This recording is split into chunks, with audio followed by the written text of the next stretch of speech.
What's up, everybody? Welcome back to the channel. Today's video, we're going to talk about why the University of Kentucky should fire John Calipari now, get a new basketball coach, and start over from scratch. That game against Oakland was pretty rough the other day. I can't even really say it's a surprise anymore, but I think that game pretty much shows that it's time for Kentucky to move on.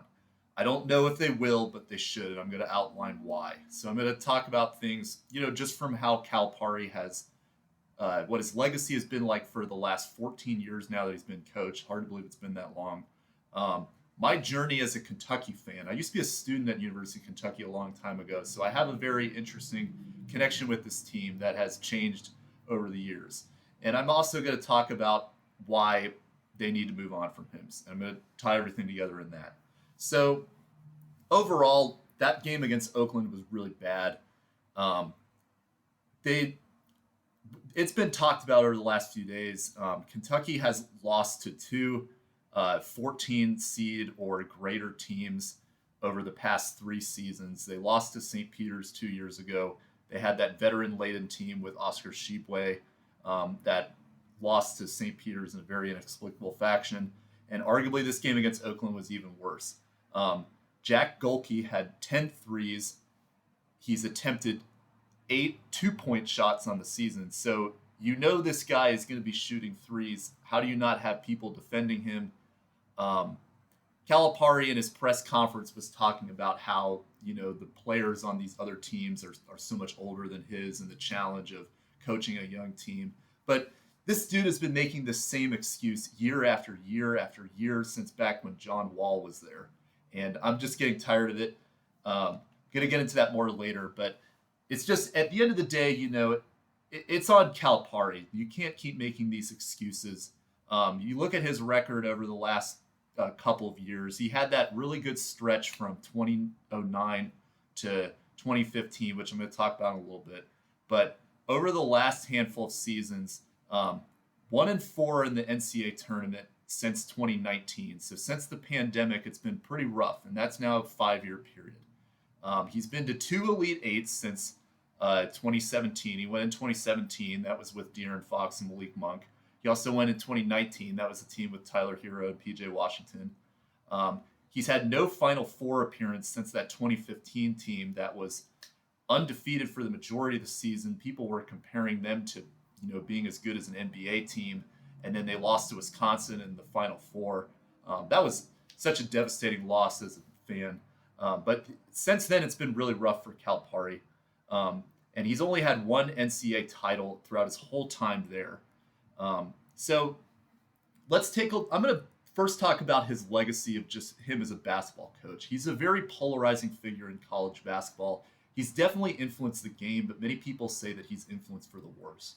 So basically, to kind of summarize his career in case you're not too familiar with him, he played college basketball at Clarion University, which is a small school in Pennsylvania where he grew up. He didn't play professionally. He got into the coaching ranks, and he started up with UMass, the Minutemen out of Massachusetts, in 1988. And this was when he started to gain notoriety as a coach.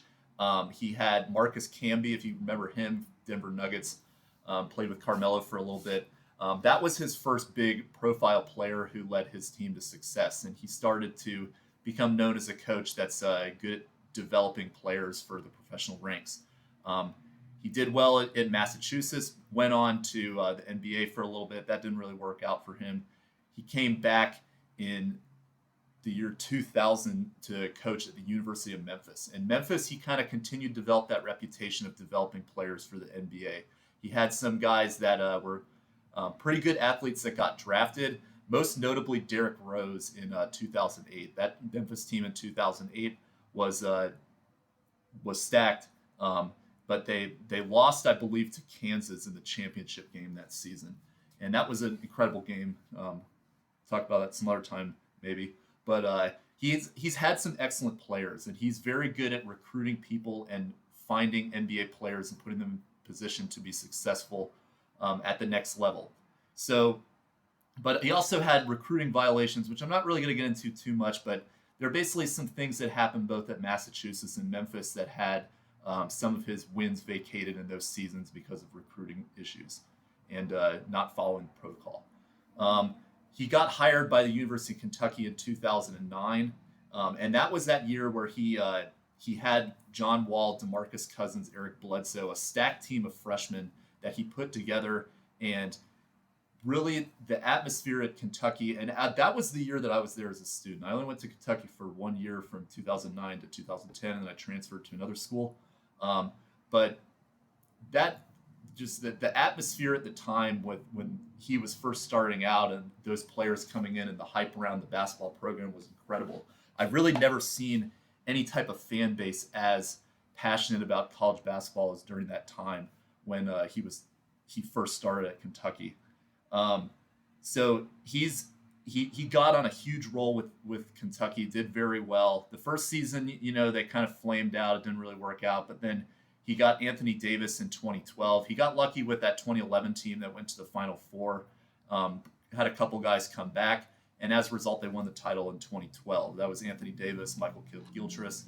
They also had some guys like Terrence Jones, stuff like that, who stuck around and they won a title. He put together some pretty good teams, notably 2014, they went to the championship game again.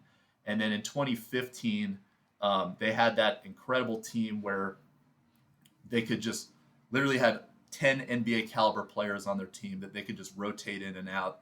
Karl Anthony Towns, Devin Booker, etc. And that was another incredible team. But they fell short, as I mentioned, in the Final Four against Wisconsin, and it's not been the same for Calipari since then. So we look at his legacy, and I actually was curious about this. I went and looked on realgmnba.com, and I pulled a list of everybody that Calipari has coached at Kentucky. And since 2009, when he started at Kentucky, he has coached 59 NBA players. That is by far more than any other coach in college basketball. And out of those 59, he's had 10 NBA All-Stars. So, and these are the 10 you can see right here. You've got John Wall, DeMarcus Cousins, Anthony Davis, Julius Randle, Devin Booker, Karl Anthony Towns, De'Aaron Fox, Bam Adebayo, Shai Gilgeous-Alexander, Tyrese Maxey, and he almost could have 11. Jamal Murray has been snubbed multiple times. So he's had an incredible amount of talent, but he's only has one title to show for it. And at this point, it's started to become a little bit underachieving. How does somebody have so many NBA players and they can't put it together to win actual championships in college basketball? So let's go into then my journey as a Kentucky fan. As I mentioned, I went there in 2009 for my first year of college. And that, as I said, was just an incredible experience to be a part of, an incredible community of college basketball fans. I remember I went to Kentucky against North Carolina, and it's a shame I didn't take any pictures then. I don't know why I didn't.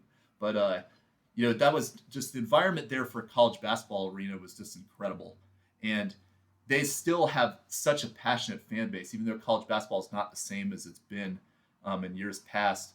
But it's Calipari definitely left an impact on this program. He has, his reputation as a whole of bringing in one-and-done NBA players has kind of made a lot of people have a pretty negative opinion about him and how he's influenced college basketball, but he's definitely impacted a lot of the styles of recruiting, a lot of the styles of NBA players and trying to get to the pros. A lot of them chose out Kentucky during that early 2010s. But I think a lot of what has happened is that, the NBA game changed on him. Calipari was typically very good at recruiting people back in the 2000s era basketball where athleticism was incredibly important. You would want to have guys that could jump out of the gym, guys that could run super fast down the court. But then the NBA switched things up when Steph Curry really took off around mid-2014, 2015 time frame. The game started to become more about skill, more about three-point shooting. And that has never been Calipari's thing, is developing those skills. So as the NBA shifted to a more three-point shooting game, that was never a strength of Calipari. His was always the dribble drive, getting big athletic guys in the paint. And was never really a big skill-oriented coach. So as college basketball, as NBA basketball and college basketball started to change around that 2015 timeline, I think that is really the point at which Calipari started to fall off in terms of his success at the college ranks in Kentucky, because teams started to become more oriented around the three that were successful. You look at Villanova, you look at teams like Virginia, you look at other type of programs that also became successful because of their experience, which is built with skill is built with experience over time and continuity. And that's just something that Calipari never had, because he's constantly flipping his rotation every single season for new guys that are one and done players coming in. And that's where I kind of lost my faith in him as a fan, is because, I'm going to be honest, like, life is busy. You are constantly going from place to place, and you have to keep up with all your stuff for work and school, etc. And it's very hard as a college basketball fan when you're a fan of a team that has a roster that changes every single season. So I was able to keep up with it for quite some time when I was still in college, and keeping track of Kentucky as like a former student, as I said. But it just became exhausting for so long. You've got to get used to a whole new team. You know that a lot of these guys are going to go to the NBA, and it kind of, in some ways, became a cycle of almost like a factory where players that are five-star recruits like John Wall, Anthony Davis, they're only going to be there for 1 year. But then he's bringing in another class right after that of all these high-level recruits. And if you're one of those guys that, is a 4 or 3-star recruit, you've got 1 year to show that you can do it. Otherwise, you're going to get beat out by guys coming next. Good example of that is Kyle Wiltjer, who had, one season after that championship run at 2013. Didn't work out for him. He transferred to Gonzaga, and that's ultimately why he ended up getting drafted, was because, he wasn't getting the development with Calipari that he probably should have been for somebody as his caliber player that's not necessarily an elite prospect.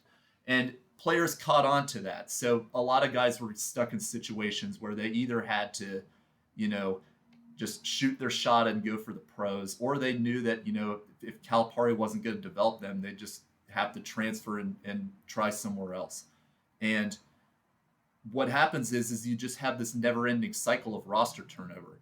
And now that you're starting to get into the point where, as I said, basketball is more focused on skill, success in college, building continuity with teams. The model of doing it with one and dones, when he had Derrick Rose, John Wall, Anthony Davis, all those guys, that was 10 years ago now. And Calipari is still trying to do that.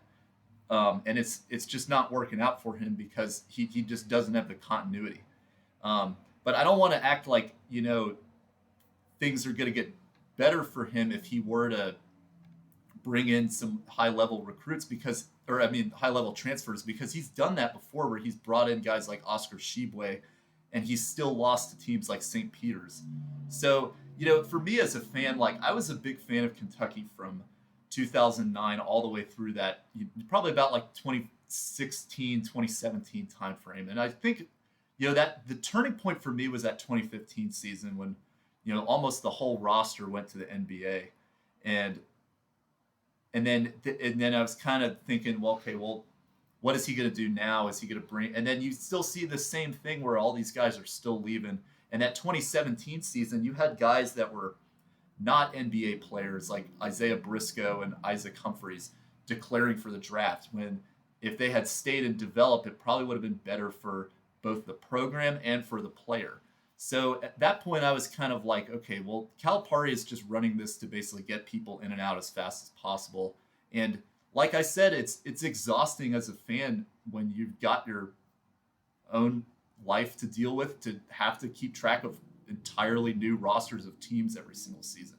So I kind of transitioned to just becoming a more casual fan for that reason, because, one, I know that all these guys are going to leave, and two, it's becoming evident over the years that it's not translating to success on the actual March Madness tournament. And the last 5 years especially have been very brutal.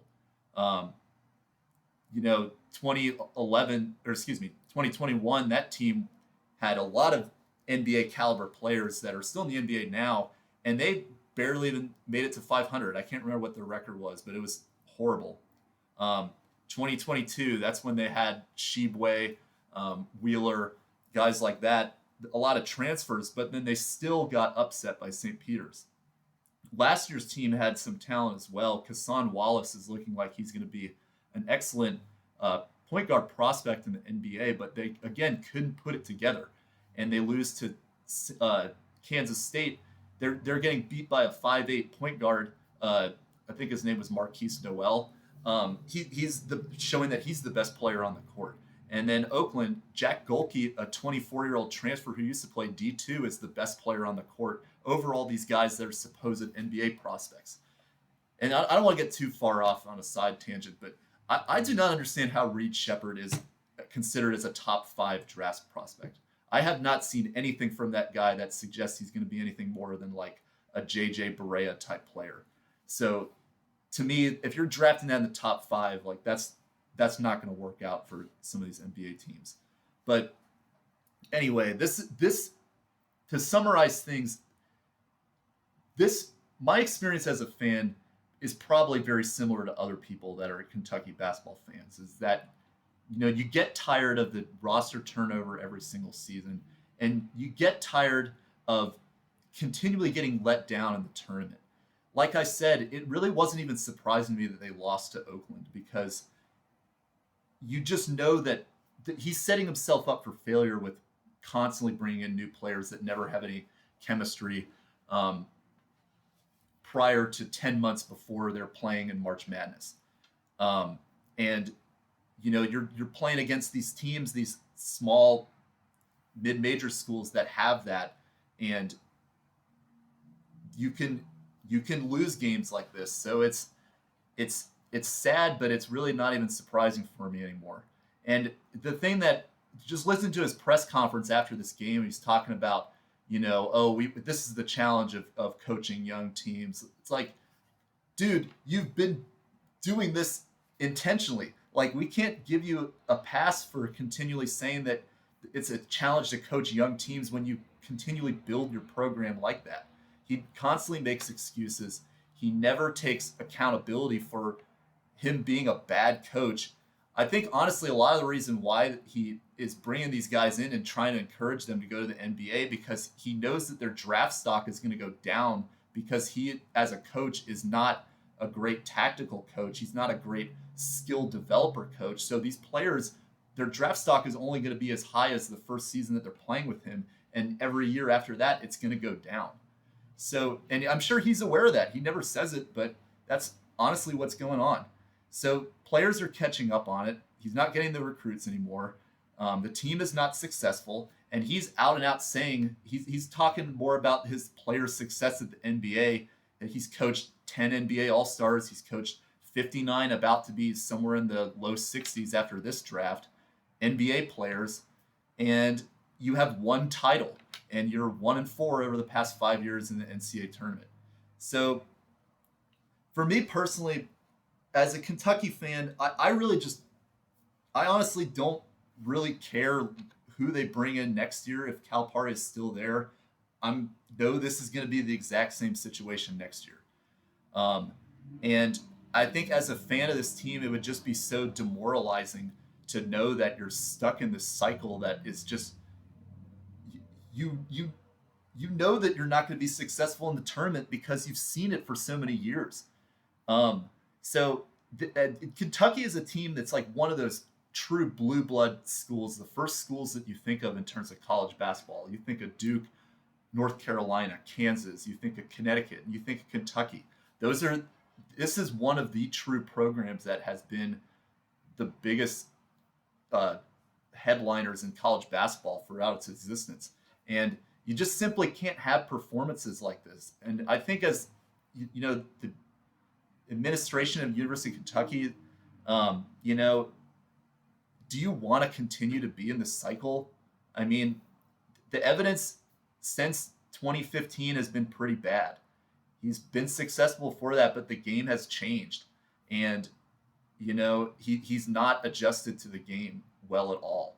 So the problem, though, is that they gave him a lifetime contract, which I thought was stupid when they signed that. I can't remember when exactly that was, but I remember reading that article years ago and thinking that's very risky to be guaranteeing that. So they owe him a $33 million buyout. And I see these articles, people saying like, oh, they can't do that because it's $33 million. But the school like rebuilt their entire infrastructure over the past 10 years and is recognizable from when I went there in 2010. So I think that if they can do that, then they probably can afford to buy him out as well. So, and that's the thing, is there's not a lot of great candidates for coaching out there. I've seen things of people saying to bring back Rick Pitino, but I really don't think that would be a great idea. There's some other, young coaches that they can try to bring over from some of these other schools. I was saying 2 years ago they should have tried to hire that St. Peter's coach, Shaheen Holloway, to be their coach. But, that didn't happen. But I think that really it doesn't have to be a flashy name, but I really think that anybody at this point, as long as they're willing to build a culture and, take accountability and actually coach these guys and not just shamelessly be about producing NBA players, that would be an improvement over what Kentucky has now. But if they continue to roll out Calipari, it's just going to be more of the same. And sadly, there's going to be more games like this where you lose to Oakland as a 3 seed against 14 seeded teams. Well, that's all I got for this video. If you want to see more content of some of my other stuff, please check out the channel in the description below. And please consider liking or subscribing to this channel. All right. See you guys next time. Bye.